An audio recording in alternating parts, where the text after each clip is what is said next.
Hello दोस्तों, स्वागत है आप सभी का। आज के इस वीडियो में हम पढ़ने वाले हैं मध्यकालीन भारत के इतिहास से संबंधित महत्वपूर्ण प्रश्न उत्तर, जो कि किसी भी कंपटीशन एग्ज़ाम में पूछे जा सकते हैं।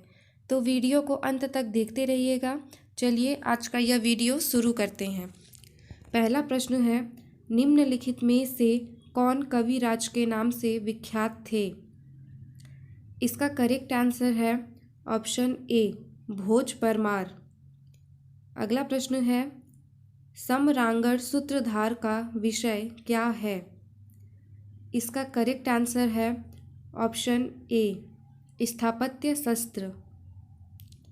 अगला प्रश्न है, उसकी मृत्यु से धारा नगरी, विद्या और विद्वान तीनों ही निराश्रित हो गए।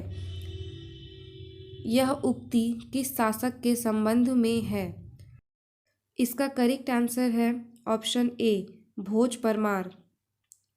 अगला प्रश्न है, किस शासक के राज दरबार में जैन आचार्य हेमचंद्र को संरक्षण मिला?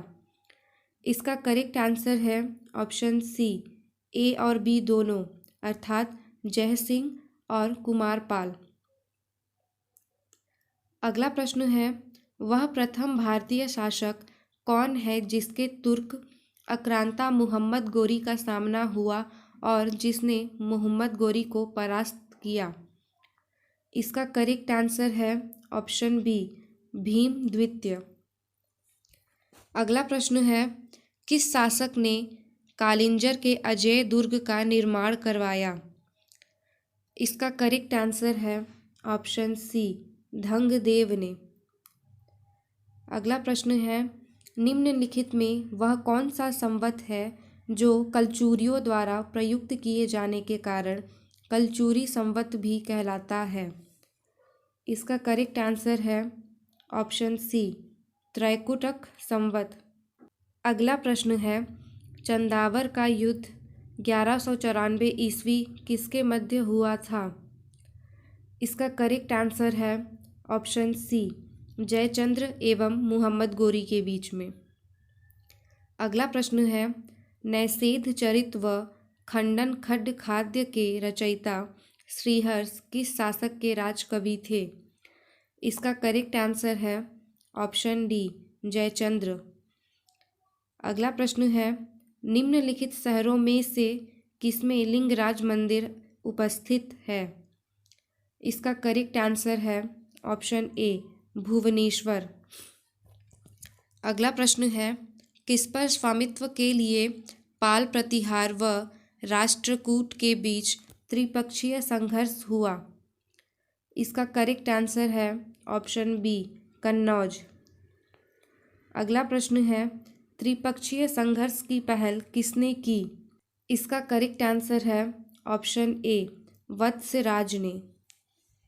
अगला प्रश्न है, त्रिपक्षीय संघर्ष का आरंभ किस सदी में हुआ?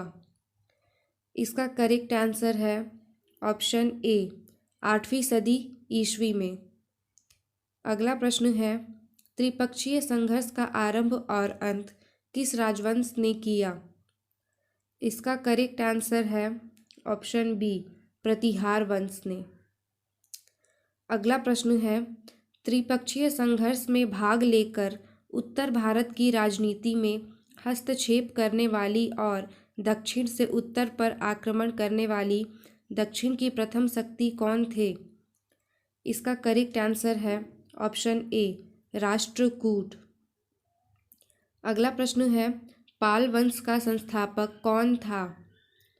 इसका करेक्ट आंसर है ऑप्शन ए, गोपाल। अगला प्रश्न है, पाल वंश की राजधानी क्या थी? इसका करेक्ट आंसर है ऑप्शन ए, मुद्दगिरी या मुंगेर। अगला प्रश्न है, राष्ट्रकूट वंश का संस्थापक कौन था?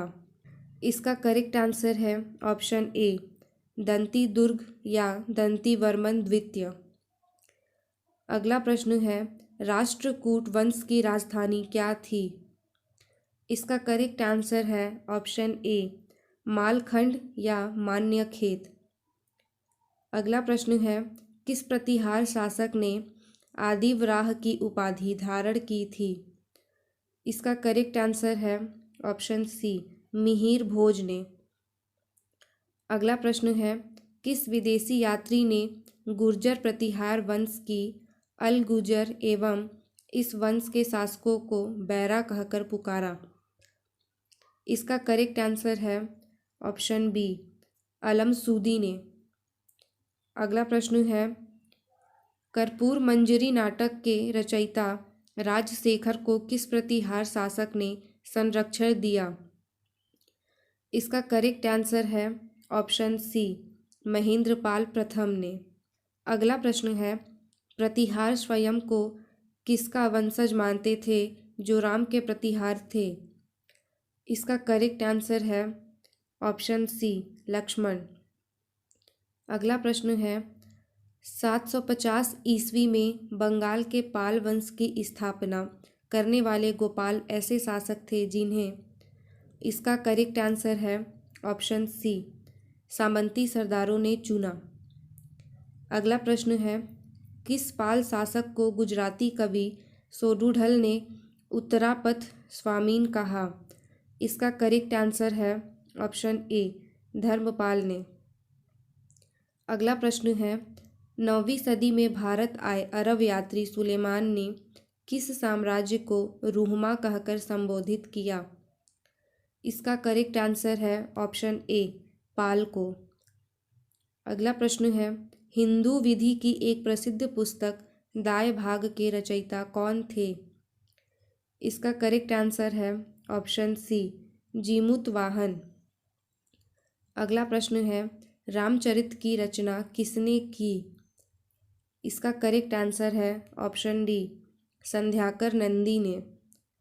अगला प्रश्न है, पाल वंश के पतन के बाद बंगाल का राजनीतिक नेतृत्व प्रदान किया? इसका करेक्ट आंसर है ऑप्शन ए, सेन वंश ने। दोस्तों, मुझे उम्मीद है कि आप सभी को यह वीडियो पसंद आया होगा। वीडियो को अंत तक देखने के लिए आप सभी का बहुत बहुत धन्यवाद।